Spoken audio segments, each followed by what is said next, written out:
अस्सलाम वालेकुम दोस्तों, जॉब्स काउंटर यूट्यूब चैनल पर एक और नई वीडियो के साथ खुश आमदीद। आज की इस वीडियो में हम बात करेंगे फेडरल पब्लिक सर्विस कमीशन में ऑनलाइन अप्लाई करने का मुकम्मल प्रोसेस मैं आपके साथ शेयर करूंगा। आपने अप्लाई किस तरह से करना है इसकी हम डिटेल्स देखेंगे।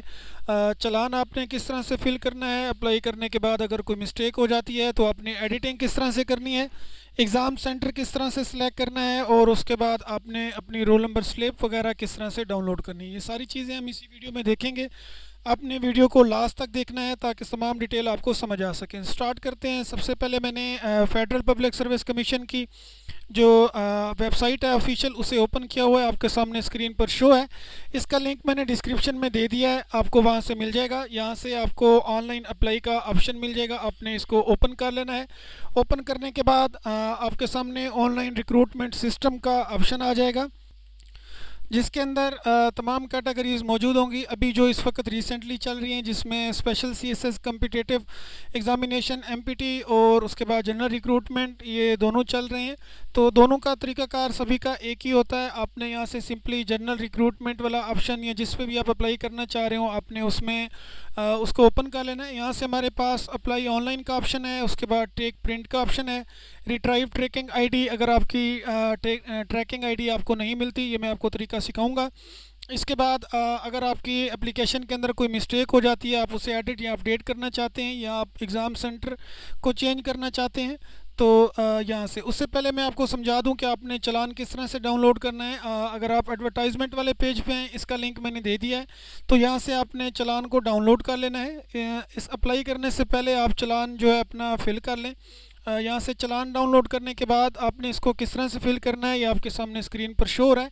यहाँ पे सबसे पहले बैंक नेम का ऑप्शन है। यहाँ पे आपने नेशनल बैंक, इसके जो चालान है वो नेशनल बैंक में जमा होते हैं, आपने यहाँ पे नेशनल बैंक लिख देना है। उसके बाद बैंक कोड, जिस भी ब्रांच में आपने इसको जमा करवाना है उसका ब्रांच कोड आपने यहाँ पे लिखना है। डिस्ट्रिक्ट ऑफ ब्रांच कोड, आप जिस डिस्ट्रिक्ट में जिस ब्रांच में करवा रहे हैं उसके डिस्ट्रिक्ट का नेम यहाँ पे लिखना है। उसके बाद नेम ऑफ कैंडिडेट, अपना नेम, इसके बाद सीएनआईसी नंबर यहाँ पे लिखना है। इसके बाद आपने केस नंबर लिखना है। केस नंबर क्या होता है ये मैं आपको समझा देता हूँ। अभी की जो लेटेस्ट जॉब्स आई हैं उनके मुताबिक मैं आपको केस नंबर और रेफरेंस नंबर समझा देता हूँ, वो आपने यहाँ पर पुट करने होते हैं। लेटेस्ट एडवर्टाइजमेंट नंबर 3 मैंने ओपन की हुई है। एग्जांपल के तौर पे मैंने ये प्रिंसिपल और वाइस प्रिंसिपल हेडमास्टर वाली जो जॉब्स अभी अनाउंस हुई हैं जिनकी लास्ट डेट 20 मार्च 2023 है, तो ये इसका केस नंबर है F450, ये इसका केस नंबर है। एडवर्टाइजमेंट ईयर इसका 2023 है। रेफरेंस नंबर है 3/2023, यानी एडवर्टाइजमेंट नंबर 3 और साल 2023, ये आपने यहाँ पे पुट करना होता है। यहाँ पे आपने 50 लिख देना है, 50 2023 यहाँ पे लिखना है। रेफरेंस इसका ब्रैकेट के अंदर 3/2023 है, वो आपने यहाँ पे पुट कर देना है। इसके बाद आपने यहाँ पे पोस्ट का नेम लिख देना है, हेडमास्टर, प्रिंसिपल, वाइस प्रिंसिपल। जो इसका चालान फीस है वो आपने यहाँ पे लिखनी है 300 रुपये। उसके बाद यहाँ पे आपने डिजिट्स में लिख देना है 300 रुपीज़ ओनली। इस तरह से ये आपका एक फॉर्म जो है फिल हो जाएगा। उसके बाद यहाँ पे आप डेट लिख देनी है और अमाउंट रुपीज़ में यहाँ पे आपने दोबारा से पुट करनी है इस एरिया के अंदर, ठीक है। यहाँ पे 300 रुपीज़ आपने लिखना है। इसी तरह इसकी दूसरी कॉपी, इसी तरह से तीसरी कॉपी, इसी तरह से चौथी कॉपी, ये 4 कॉपीज़ होती हैं, चारों आपने फिल कर लेनी है। इसको आपने बैंक में जमा करवाना है। बैंक में जमा करवाने के बाद इसकी एक कॉपी आपने अपने पास रख लेनी है। उसके बाद हम अप्लाई ऑनलाइन का प्रोसेस ओपन कर लेते हैं। आपने सबसे पहले यहाँ से अपनी पोस्ट सेलेक्ट करनी है, जिस भी पोस्ट के लिए आप अप्लाई कर रहे हैं। अभी के लिए जो पोस्ट शो हैं वो सारी की सारी यहाँ पे आ चुकी हैं, आपने इसमें से देख लेना है कौन सी पोस्ट पे आपने अप्लाई करना है। मैं एफआईए वाली जो इंस्पेक्टर की अभी चल रही है इसकी निकाल लेता हूँ, आपको सारी डिटेल्स भी यहाँ पे मिल जाएंगी, आपने ये चेक कर लेना है। उसके बाद अप्लाई फॉर दिस जॉब, यहाँ पे आपने सीएनआईसी नंबर लिखना है।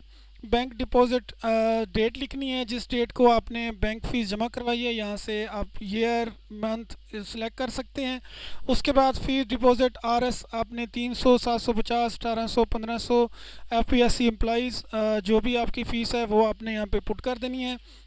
यहाँ से आपने बैंक नेम सेलेक्ट कर लेना है। अगर आपने नेशनल बैंक या स्टेट बैंक या गवर्नमेंट ट्रेजरी में जमा करवाया है तो उसके बाद बैंक ब्रांच एंड कोड, ठीक है, जो भी आपका है। उसके बाद बैंक लोकेशन डिस्ट्रिक्ट ये आपने सेलेक्ट करना है। यहाँ पे फीस शेड्यूल लिखा हुआ है, अगर BS14 से BS17 तक आप अप्लाई कर रहे हैं तो 300 आपका चालान फ़ीस होती है। अगर आप BS18 के लिए अप्लाई कर रहे हैं तो 750 रुपीज़ होती है। अगर BS19 के लिए अप्लाई कर रहे हैं तो 1200 चालान होता है।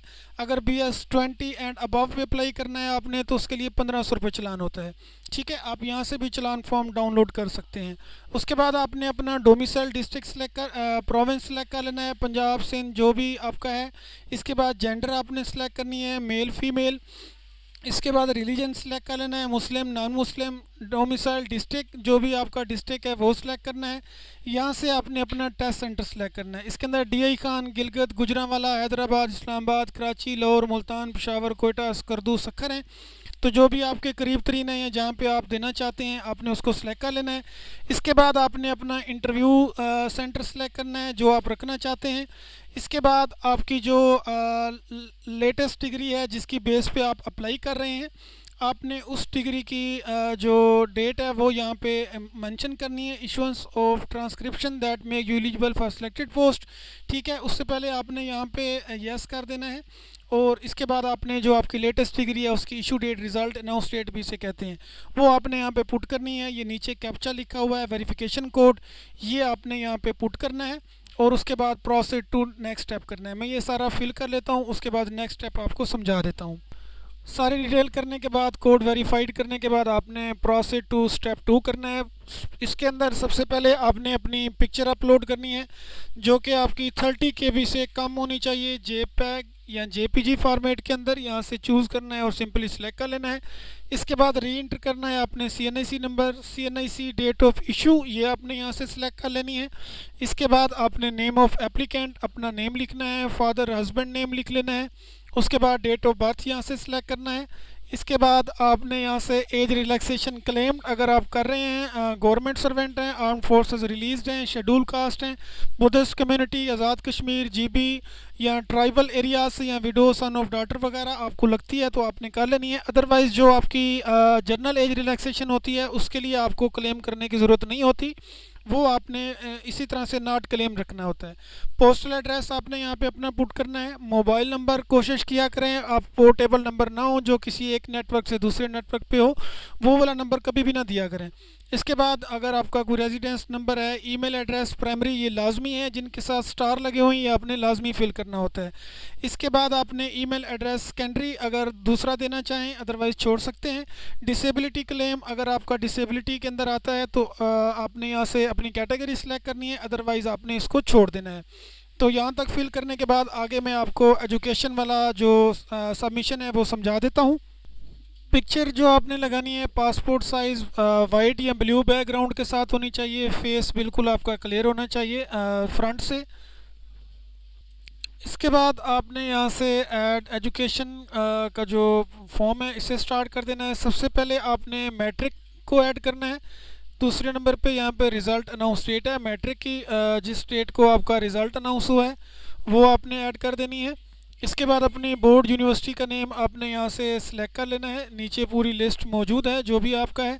अगर आप ग्रेड लिखना चाहें, डिवीज़न लिखना चाहें या CGPA लिखना चाहें तो आप यहाँ से इसको सिलेक्ट कर लें। इसके बाद यहाँ पे आपने मेजर सब्जेक्ट्स लिखने हैं और इसको सेव कर देना है। इसी तरह आपने दोबारा से ऐड एजुकेशन करना है। इसमें आपने आपकी FSC है, ICS है या जो भी आपके सब्जेक्ट हैं, यहाँ से लिस्ट में से आपने उसको फाइंड कर लेना है। तो मैं यहाँ से FSC को देख लेता हूँ और उसको मैं ऐड कर देता हूँ। इंटरमीडिएट के बाद आपने यहाँ से उसी तरह से अपना जो रिज़ल्ट डेट है वो सिलेक्ट कर लेना है। इसके बाद बोर्ड यूनिवर्सिटी नेम जो भी आपका है, उसके बाद डिवीज़न अगर आप करना चाहें जो भी आपने करना है यहाँ से कर लें। इसके बाद मेजर सब्जेक्ट यहाँ से आप सिलेक्ट कर सकते हैं अपने और इसको सेव कर लें। इसी तरह से आपने अपनी जो बैचलर है वो आपने कर लेनी है जो भी आपके पास है। डिग्रीज़ लिखने के बाद आपने यहाँ से सिंपली आई सर्टिफाइड और submit your application for review. उसके बाद आपने वेट करना है।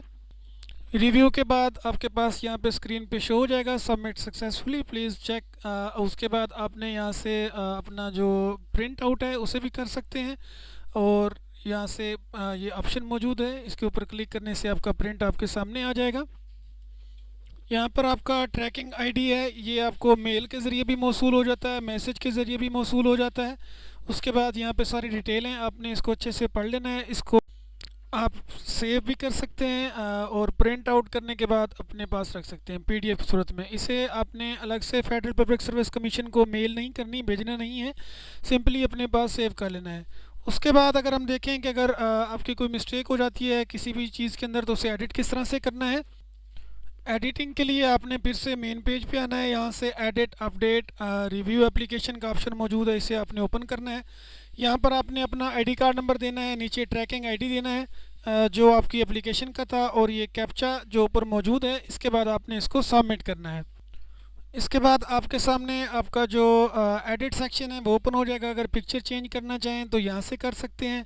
इसके बाद डिपॉजिट बैंक डिटेल्स यहाँ पे हैं। उसके बाद पर्सनल डिटेल्स यहाँ पे मौजूद हैं, आप इसमें से जो भी चीज़ एडिट करना चाहें। एजुकेशनल डिटेल्स यहाँ पे मौजूद हैं, आप यहाँ से इसको डिलीट करके न्यू भी ऐड कर सकते हैं। अगर ये बिल्कुल ठीक हैं तो ओके, आपको इसकी ज़रूरत नहीं है। इसके बाद अपनी मिस्टेक जो है उसे ठीक करने के बाद आपने यहाँ से रिव्यू करना है, एप्लीकेशन अपडेट एप्लीकेशन कर देनी है, और यहाँ से दोबारा से आपने ओके करना है। आपकी ये कंप्लीट हो जाएगी। दोबारा आपके पास वही ट्रैकिंग आईडी आपका वही सेम रहेगा। तो इस तरह से एडिट कर लेंगे।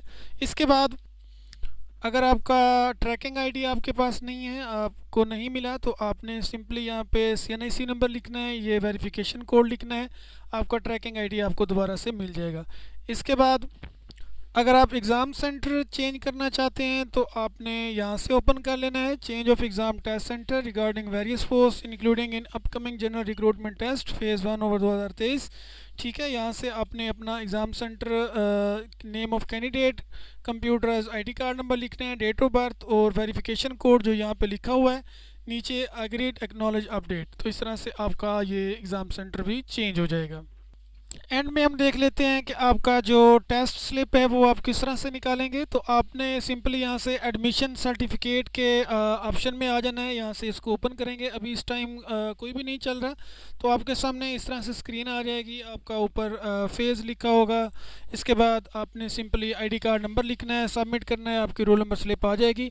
ये वैसे आपको फेडरल पब्लिक सर्विस कमीशन की जानिब से मैसेज जो मौसूल होता है उसमें भी लिंक दिया होता है, वैसे मैंने ये लिंक भी अलग से दे दिया है वीडियो की डिस्क्रिप्शन के अंदर। बाकी लिंक भी सारे मैंने वीडियो की डिस्क्रिप्शन में दे दिए हैं, वहाँ से आपको मिल जाएंगे।